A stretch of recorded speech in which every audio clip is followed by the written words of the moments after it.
Diplomacy between Tehran and Washington appears to be moving again, with Oman mediating a possible deal to reopen the Strait of Hormuz, even as both sides publicly downplay direct talks. What's really happening behind the scene, and how is Tehran reading this moment? So joining us now is Dr. Hamid Raza Gholamzadeh, the Director of Diplo House. Dr. Gholamzadeh, welcome to Asiaone News. So Oman-mediated talks suggest the US, Iran and Oman are nearing a deal to reopen Hormuz. So how has this been read inside Tehran? As a genuine opening, do you think, or tactical necessity? After the MOU was signed, Iran and Oman were discussing the ways to make the arrangements about the traffic in Strait of Hormuz and how and from which routes vessels can go inside or outside the Persian Gulf and Strait. But what happened was that American interference made things difficult, and they put pressure on Oman not to accept terms with Iran, and Iran and Oman has not reached any agreement so far. And after that, we had several rounds of the attacks from both sides, and everyone knows about the news. And now it seems that Iran and Oman have discussed it again, and they are reaching some points of agreement to make sure where the routes for inbound and outbound traffic would be. And if, as the Prime Minister's spokesman has said, if the Americans do not put pressure on the Omani side and they do not interfere in the situation, it is very hopeful that the two countries can reach an agreement about the regulations for the passage of the vessels. Iran is ready to implement that if the agreement is reached. But it is very serious about its security as well. It is very important for Iran to make sure that its security is guaranteed and vessels would not pose any threat against its security. So Iran's foreign ministry insists there are no direct talks with Washington. So even as Trump claims talks are underway. So from Tehran's side, why maintain that public distinction? Iran is in direct talk with the Americans, and it is currently just discussing the Strait of Hormuz with Omanis, and there is no other negotiations. There are some talks with Oman, Qatar, and Pakistan as well as the intermediators to have the peace talks and the implementation of the MOU, which was signed by the two presidents. But it doesn't seem to be very successful so far because it demands a removal of the sea blockade against Iran by the Americans. And that would be actually the second step needed to reopen the Strait of Hormuz.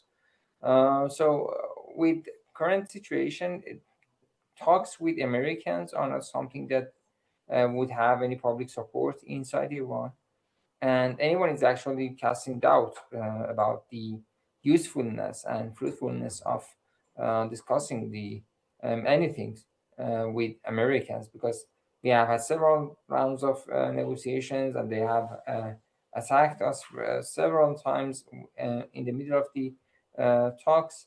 So there is no public support for negotiations actually inside Iran. There are, of course, support for anything that would end war realistically and pragmatically. But anyway, the current situation is like this. Iran is just discussing Strait of Hormuz with Oman without giving any room to United States to get involved.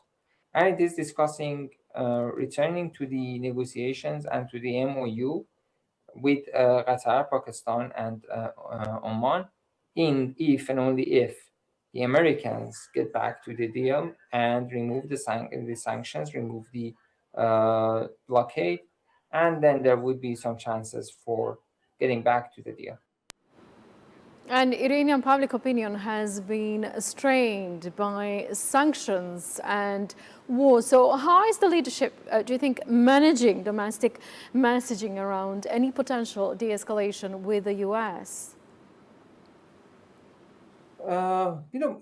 Iranians are some sort of used to living under sanctions for more than 4 decades. And despite bad economy and difficulty of the life, uh, they are dealing with that and they are actually getting along with that. What is more important to them is the sovereignty and independence of the country, and that with the Iranians and the officials would not step back in front of the enemy and would maintain the victory against the United States and the Israelis and the others. So the uh, bad economy or the difficulties, all these things are the second thing to the Iranians. The first thing is winning the war. And it is very important for them. And that's why Iranians have been on the streets every single night since the war erupted. Every single night, Iranians, in thousands, hundreds of thousands, go to the streets every night and they chant against the enemies. They support the government, and they um, actually raise their voices either in support or against the negotiations or any steps that the negotiating team takes. And what is important to them, that we are ready to stand all the difficulties if it's necessary and leads to victory over the enemies. And that's the baseline for the Iranians. We want victory and we fight for that and we sacrifice for that. We do everything needed for victory and winning over the Americans or the Israelis. And that's the price that we are ready to pay. And we have paid so far many lives. We have paid with our blood, and we are ready to continue that until this war is ended and the enemies concede the war and admit that they have been defeated. And if Hormuz reopens under this framework, does that strengthen Iran's negotiating hand, do you think, going into the second phase talks on the nuclear file, or weaken it?